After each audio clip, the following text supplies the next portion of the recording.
ত্রয়োদশ জাতীয় সংসদ নির্বাচনে বড় পরিসরে অংশ নিয়েও ভরাডুবির মুখে পড়েছে জাতীয় পার্টি।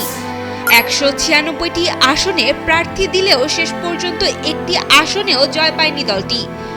এমনকি জাপার শক্ত ঘাঁটি হিসেবে পরিচিত রংপুর ৩ আসনেও জিততে পারেনি জাপা, যা দলটির জন্য সবচেয়ে বড় ধাক্কা। রংপুর শহরেই দলটির প্রতিষ্ঠাতা ও সাবেক রাষ্ট্রপতি হুসাইন মোহাম্মদ এরশাদের বাড়ি। সেই সূত্রে এ আসনে জাপার শক্ত ভিত্তি রয়েছে বলে ধারণা করা হতো। কিন্তু এবার সেই আসনেই দলীয় চেয়ারম্যান জিএম কাদের তৃতীয় অবস্থানে নেমে গেছেন। রংপুর ৩ সদর আসনে জামায়াত প্রার্থী মাহবুবার রহমান বেলাল পেয়েছেন ১,৭৮,০৬৪ ভোট।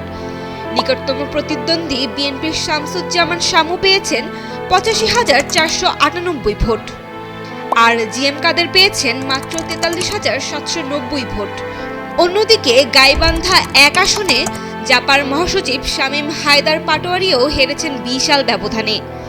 নির্বাচনের ফলাফল বিশ্লেষণের পর এখন রাজনৈতিক অঙ্গনে জাপার ভবিষ্যৎ নিয়েই শুরু হয়েছে আলোচনা। Sayem Akter, Daily Sun.